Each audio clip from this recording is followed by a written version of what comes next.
Nathaniel Lawson didn't believe in fate until he rammed his grocery cart into a woman's at precisely 9:03 a.m. on a rainy Tuesday at the Westbrook Market. "Are you serious?" The woman snapped, gripping the handle of her cart like she might throw it at him. Her hair was slightly damp from the drizzle outside, her cheeks flushed, eyes sharp hazel with flecks of gold. Nathaniel blinked. I didn't see you. Clearly." She looked down at the chaos between their carts. A bag of flour lay split open like a crime scene, coating a broken box of strawberries.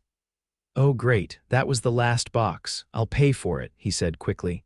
"And for the flour," she crossed her arms. "Do I look like someone who needs you to pay for my groceries?" Nathaniel almost laughed. Not because it was funny, but because he hadn't had someone look at him like that in a long time, like she genuinely didn't care who he was, and she didn't recognize him. That was rare. "I'm just trying to help," he said, holding up his hands. She sighed. "I'm sorry, I'm just having a week." "I made it worse," he admitted. "Let me fix it, at least let me replace the strawberries." She hesitated. "I'm Nathaniel," he added, offering his hand. She looked down at it, then shook it briefly like she was doing it under protest. "Tessa." "Tessa Dalton." "Tessa," he repeated, liking the sound of it. "Stay right here, I'll be back with a new box." She didn't wait. By the time he returned, she was halfway to the dairy aisle. He caught up beside her, holding out the strawberries. "Told you I'd find them. You're persistent, huh? I'm very good at getting what I want." The words came out before he could stop them. Her eyebrows raised slightly, and he cursed himself internally. Too much. Tessa stared at him for a second, then let out a small laugh. "You're not from around here, are you? Born and raised in this city. You dress like a CEO. He glanced down at his navy coat and cashmere sweater. "I came straight from a meeting. At 9 in the morning, I run my own company," he said simply. She eyed him. "Let me guess, tech, finance, or real estate?" "Tech," he said, amused. "Of course." She turned down the next aisle, and to his surprise, he followed. "So, do you always grocery shop in designer boots?" she asked, glancing at his Italian leather shoes. He grinned. "I do now." It was ridiculous how intrigued he felt. She was real, no fake smiles, no strategic flattery, just honesty and sarcasm. They walked in silence for a bit as she grabbed eggs, almond milk, and a jar of peanut butter. "You live nearby?" he asked casually. 3 blocks over," she said. "I'm guessing you don't." "I have a place uptown." She gave him a look. "Of course you do," he laughed. "You're not impressed, not even a little bit." God, she was refreshing. By the time they reached the checkout, he'd learned her favorite cereal, that she hated grocery store lighting, and that she taught art at a local after-school program. She paid for her groceries before he could offer again, giving him a pointed look when he reached for his wallet. Outside, the rain had picked up. He held out his umbrella. "Let me walk you to your car." "I walked here." "Then let me walk you back." She hesitated, then shrugged. "Fine. But I'm not carrying your strawberries if it starts pouring." They walked down the wet sidewalk, her grocery bags swinging between them. "You really don't recognize me?" he asked after a beat. She glanced up. "Should I? I co-founded Lawson Dynamics." She stopped walking. "Wait." "The Lawson Dynamics, like the Lawson Dynamics," he nodded. She stared at him. "You're that Nathaniel?" "I am." She blinked, then laughed. "That explains the shoes." At her apartment building, they paused under the awning. She turned to him, her expression unreadable.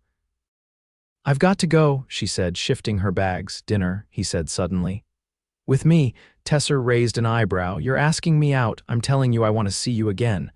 A flicker of something crossed her face, surprise, maybe, curiosity. Her lips parted, then closed again. "I don't date guys who crash my grocery cart." "Then let me make it up to you." She looked at him for a long second. "One dinner," his heart kicked. "Tonight," she laughed. "You're really not used to being told no, are you? Not when I already know what I want." That made her pause. She stared at him like she didn't know what to make of him. "Tomorrow," she said finally. 7, at the cafe on 5th, nothing fancy. "I'll be there." She stepped back toward the door, then looked over her shoulder. "Try not to run over any more women with your cart in the meantime." He watched her disappear into the building, still holding the umbrella. He didn't move for a full minute. Nathaniel Lawson had closed multi-million-dollar deals in under 3 hours, flown across the world on 2 hours of sleep, and spoken to rooms full of investors without blinking. But in under 30 minutes, Tessa Dalton had flipped his world upside down, and he had no doubt in his mind. He was going to marry her. Nathaniel arrived at the cafe 5 minutes early, not because he was nervous, but because he wanted to watch her walk in. There was something about anticipation, the kind that made time stretch and surroundings blur. He sat at a small table by the window, rain still streaking sideways across the glass, the sky outside a bruised shade of gray. When Tessa stepped through the door, she didn't notice him right away. She shook the rain from her coat in the entry, her hair wind-tossed, cheeks tinged pink from the cold. She wore a vintage brown leather jacket and boots that looked like they'd seen years of stories. She scanned the cafe and spotted him. Her expression didn't change, no shy smile, no coy hesitation. She walked over and sat down across from him like she had better things to do. "You're early," she said, pulling off her gloves. "You're late," he replied, watching her. She glanced at the clock. "By 30 seconds. "I noticed." She rolled her eyes and picked up a menu. "This place has the best lentil soup in the city. Just don't ask for substitutions. The owner will lecture you about culinary integrity." "I think I can handle soup." "Good. Because if you complain I brought you to a place without truffle oil, I'm walking out." I've never said the words truffle oil in casual conversation. She leaned back, eyebrow raised. "You said I'm very good at getting what I want in a grocery store." That wasn't casual. That was strategic flirting, strategic honesty. The server stopped by and they both ordered. Tessa asked for the soup. Nathaniel asked for the same. When their drinks arrived, she stirred cream into her coffee and finally asked the question he had expected hours ago. "So what exactly do you do at Lawson Dynamics?" "I design systems, infrastructure. I built the original core software, still hands-on. Only with the projects I care about, and the rest, I delegate." She took a sip. "You one of those people who gets bored if you're not building something?" "I get restless when I'm not solving a problem." "Sounds exhausting." "It's worse when everything's working perfectly." She rested her chin in her hand, studying him.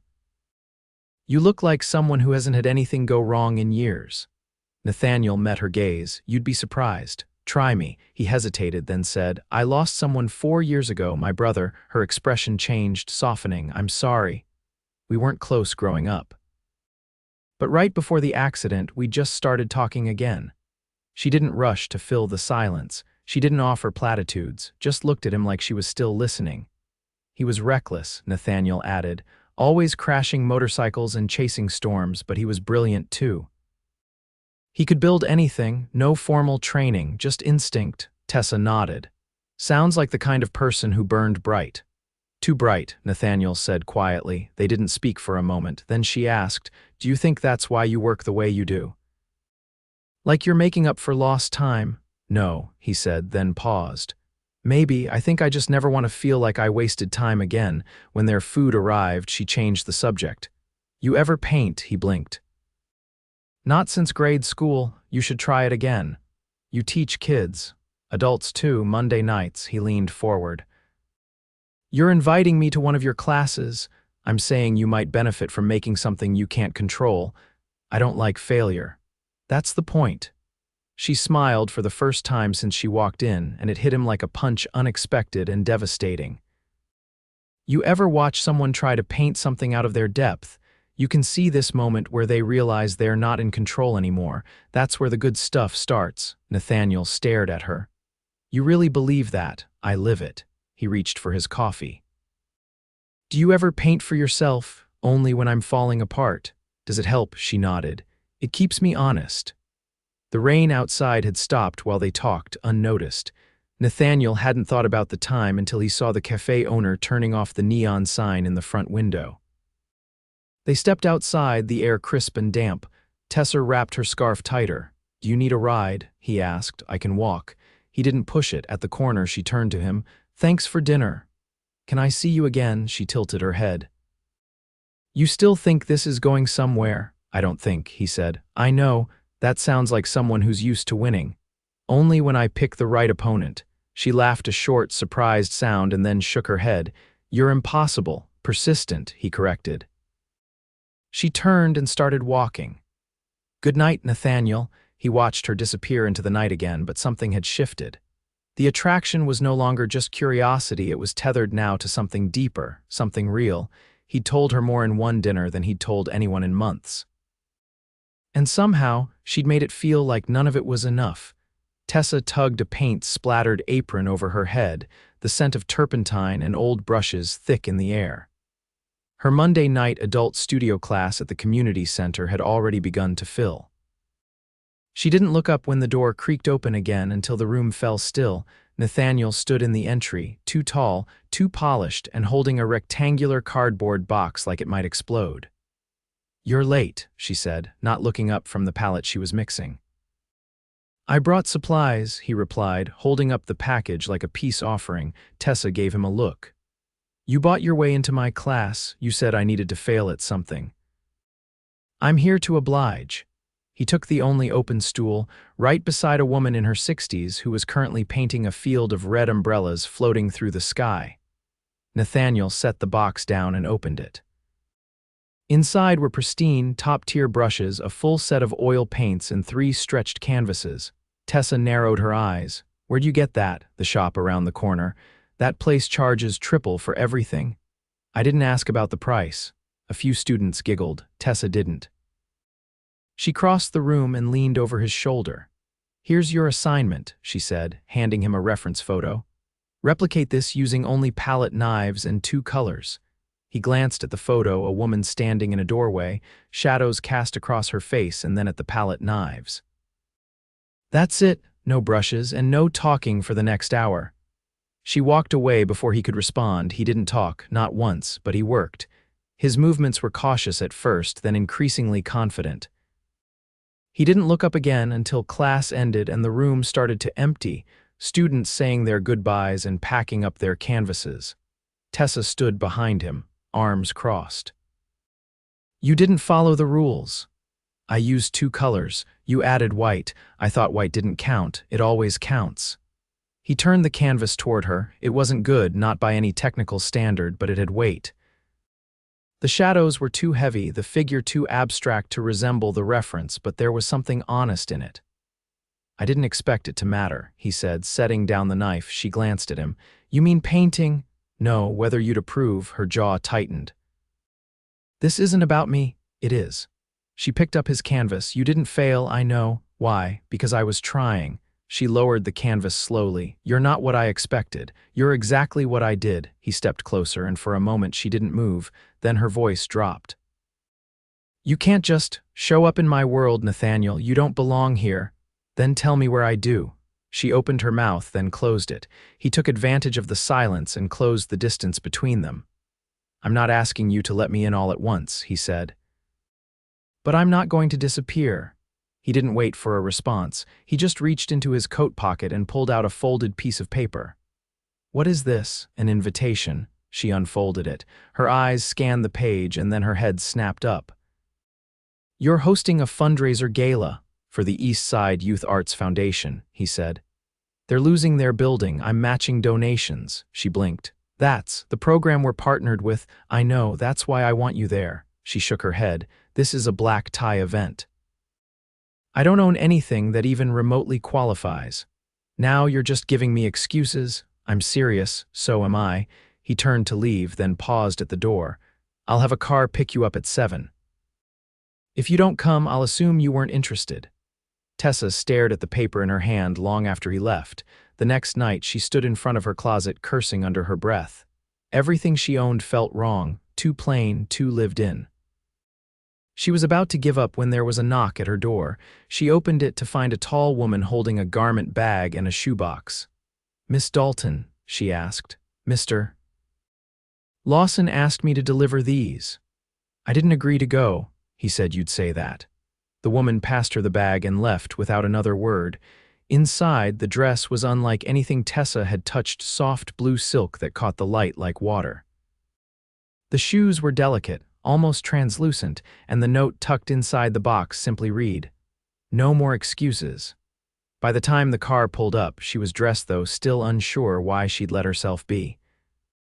The venue was a downtown rooftop with glass walls and gold lighting that refracted into the sky like stars. When she stepped out of the car, heads turned, but it wasn't until she walked inside that her breath caught. Nathaniel stood across the room in a black suit, no tie, his gaze locked on her the moment she appeared. He didn't smile, he didn't move, he waited. She crossed the room slowly, and when she reached him, he offered his hand wordlessly. She took it. "You clean up terrifyingly well," she said. "I was going to say the same to you." He led her to the edge of the room, where the city lights sprawled out behind them like fire. "You didn't have to do all this," she whispered. "I know," he said, "but I wanted you to see what your work makes possible." She turned to him, unsure. "What do you mean?" He gestured to the guests behind them. "Most of these people wouldn't care about a youth arts program, but they care about me, and I care about what you do." She looked away, overwhelmed. He caught her chin gently, turning her back to him. "You matter, Tessa." "I just thought it was time someone showed you that." She searched his face, all the walls she'd built tightening. "I'm not the kind of woman who fits into this world," she said. "I fix easels with duct tape. I live in a walk-up with no elevator. My idea of luxury is a full tube of paint that isn't dried out. I'm not asking you to change." "Then what are you asking?" "I'm asking you to give me a chance to prove I'm not just some man in a suit." She didn't speak. He leaned in closer, his voice low. "I want to build something that doesn't need fixing, something real." She stood frozen for a long second, and then she nodded just once. That was all he needed. Tessa's heels clicked softly against the marble as she stepped into the Lawson Dynamics headquarters for the first time. The elevator had been silent all the way up, too silent. The kind of silence that made her question her reflection in the metal walls, her place in this glass and steel world, and the fact she'd agreed to meet Nathaniel here on a Wednesday morning just because he'd said, "There's something I want you to see." She found him standing in front of a wall-sized digital blueprint, his sleeves rolled up, eyes scanning the layout with a kind of focus that made the world around him irrelevant. He turned only when she stopped beside him. "You came," he said. "You said it was important." "It is." She folded her arms. "So what is this?" He tapped the screen. "A proposal. I've been working on it for weeks, quietly. I didn't want to show you until it was ready."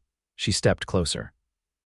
The plans weren't for another tech product. They were architectural drawings. A long, rectangular building with high windows, outdoor spaces, and a central courtyard surrounded by studios. "I don't understand." "I bought the lot on 12th and Ash," he said. "The one across from the elementary school." Her eyes snapped to his. "That land's been empty for years." "Not anymore. This is a permanent facility for your program, full funding, no grants, no end dates." She took a step back, stunned. "You." "What? I'm calling it the Dalton Center," he said, voice steady. "You'll run it however you want. You'll never have to fight for space again. No more shared classrooms, no more budget meetings, just creation." She stared at him, her fingers tightening around the strap of her bag. "You did this without asking me?" "I didn't want you to feel obligated. I wanted you to see what I see." "And what's that?" "You, at the center of something that matters, something that doesn't vanish when the funding dries up." Tessa's voice was quieter now. "Why me?" "Because you build futures, you just don't take credit for them." She turned back to the screen. "When would it start?" "Construction's already scheduled to begin next month." She blinked. "You're not kidding." "I never was." She looked at him differently then. Not with suspicion or awe, but with something heavier, a kind of clarity. "I don't know what to say." "Say you'll let me be part of it." She hesitated, then nodded once. "Okay." He didn't smile, just reached into his pocket and pulled out a small velvet box. Her breath caught. "Nathaniel, I'm not asking you tonight," he said quickly. "I'm not even asking tomorrow, but I need you to know where this is going for me. I didn't fall into you, I crashed, and I haven't stopped falling since." Tessa stared at the box, then at him. "You carry a ring around with you?" "I had it made the week after I met you." She didn't open it, didn't need to. "You're serious?" "I've never been more certain of anything." She stepped back and leaned against the edge of the table, searching his face. "You don't even know all of me. You think that matters?" "Yes," she said, "because I'm not easy. I shut people out. I get tired and impatient, and I don't always say the right thing. I don't need perfect, and I don't want to be a project." "You're not." She looked at him for a long moment.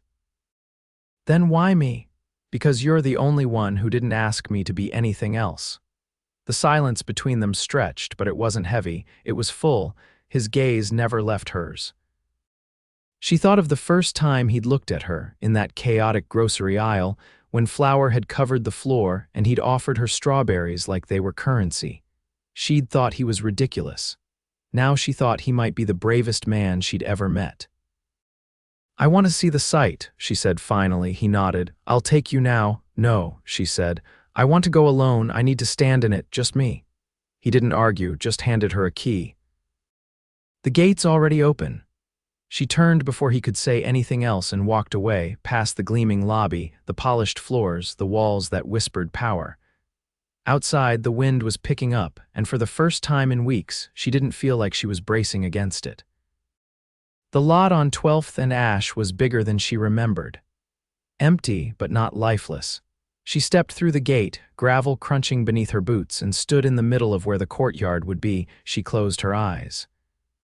She imagined children running between easels, music drifting from an open studio door, clay-streaked fingers and brush-washed tables. A place where people felt safe to create, to fail, to begin again, and she saw herself there, not small, not unfit, but rooted. She opened her eyes, her throat tight. At dusk, she returned to his place, not bothering to call ahead. He opened the door before she could knock, as if he'd been standing on the other side, waiting. She didn't speak. She just held out the velvet box. He opened it slowly, revealing a ring of simple design, a brushed gold band with a single sapphire in the center, deep blue, like the sky before a storm. "I'm not ready to say yes," she said. He nodded, not pushing. "But I'm not saying no." He stepped back to let her in. "Then stay." She crossed the threshold and pressed her hand to his chest. "You're going to have to earn it." "I intend to," he said. She leaned up, kissed him, and this time there was no hesitation, no questions, no space left between the fall and the landing. They stood in his foyer, wrapped in something wordless and real, the kind of silence that held meaning instead of doubt. Outside, the city buzzed on. But inside, everything had finally found its right place, and this time neither of them looked away. The grand opening of the Dalton Center unfolded beneath a sky that refused to rain. The sun hovered behind gauzy clouds, filtered through the open courtyard where laughter echoed between tall glass walls and wide studio doors. Children darted past with paint-splattered hands, volunteers passed out sketch pads, and a small jazz trio played near the entrance, their music soft and fluid.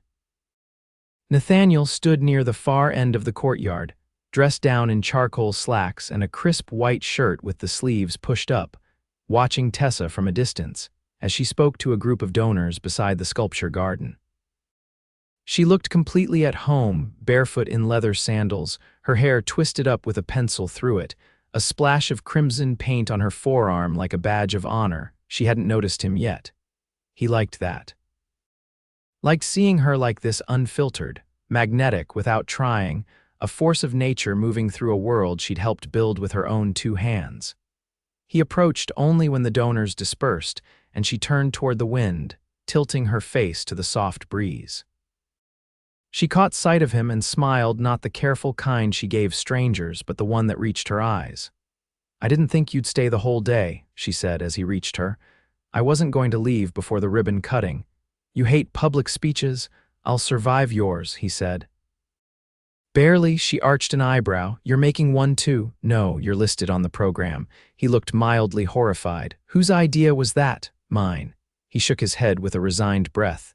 "You're relentless. You love it." "I do." A volunteer approached and handed her a microphone. She turned it over in her hands, then looked up at him. "Walk with me while I stall." He fell into step beside her as she moved through the building, past the ceramics studio, now bustling with energy, and into the quiet hallway that led to the private gallery space. The lights were dimmed.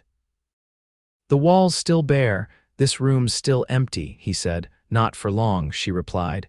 "It's going to be a rotating student exhibit, every month new work. I want them to see their own art displayed like it matters." "It does matter." She stopped walking and turned to him. "I never thought I'd get to do this, Nathaniel. Really do it. Not just teach, but build something that lasts. You did that. You helped me." He stepped closer but didn't touch her yet. I wanted to give you something, he said, but I realized it wasn't about giving. It was about making space. She studied him for a long moment. You made space for me before I even asked for it. I only saw what was already there. The silence between them was warm, full of something grounded and certain. There was no tension now, no distance to close or trust to prove. I don't want to wait anymore, she said quietly. He frowned slightly.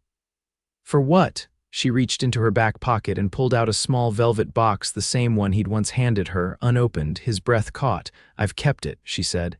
Every day, not because I wasn't sure, but because I wanted to say yes when I could mean it without hesitation, when I wasn't afraid of what it meant. He didn't speak. Couldn't she open the box? The ring still sat there, untouched. I'm ready now, she said, voice steady. Ask me? He took a step forward and gently took the box from her hands, lifting the ring free without looking away from her. Tessa Dalton, he said, his voice low, will you marry me? Yes, she whispered. He slid the ring onto her finger. It fit perfectly. She reached up and pulled him down into a kiss, firm, grounded, full of a promise that had already been made in 100 quiet ways. The kind of kiss that didn't need ceremony or witnesses. But when they returned to the courtyard moments later, the crowd noticed the ring instantly. Someone whistled, someone else clapped. Nathaniel only laughed when an older woman shouted, about time. Tessa held up her hand without shame. I said yes. The applause that followed wasn't polite, it was thunderous. Later, after the ribbon had been cut, after the speeches, which Nathaniel did survive, barely, after the sun dipped low and the courtyard lights glowed like stars, they stood together on the rooftop of the center, overlooking the city. It's beautiful from up here, she said. So are you. You say that like it's fact. It is. She leaned her head against his shoulder. What now? Now we build a life, he said. The same way you built this place, deliberately, honestly, no shortcuts, no running people over with grocery carts. He laughed softly. Never again, she turned to him, eyes dancing. So when do we get married? Tomorrow, she blinked. Seriously, I'll call the private chapel at the lake house. They owe me a favor. She bit her lip. You already planned this, didn't you? I plan for what matters. She took his hand. Then tomorrow it is. They married in the hills above the city, surrounded by a small circle of people who mattered. Her dress was made of raw silk, simple and soft. His vows were imperfect but real. They danced beneath strings of lights and kissed like the world had finally caught up with what they already knew. Tessa didn't change her name. He didn't want her to. She didn't move into his penthouse. He moved into her walk-up instead, at least, until construction finished on the house they designed together. One with a sunlit studio for her and a library for him. One where paint stayed on the walls and records played late into the night. They fought sometimes, about dishes, about time. About how many couches one house really needed, but Nathaniel never left. And Tessa never shut him out. They loved hard, loudly, without games. And when the first student exhibit opened at the Dalton Center that fall, she stood beside him with a camera in one hand and his fingers in the other, watching her students see themselves on those gallery walls for the first time. This, she whispered, is everything. He kissed her temples, smiling against her skin. No, he said, you are.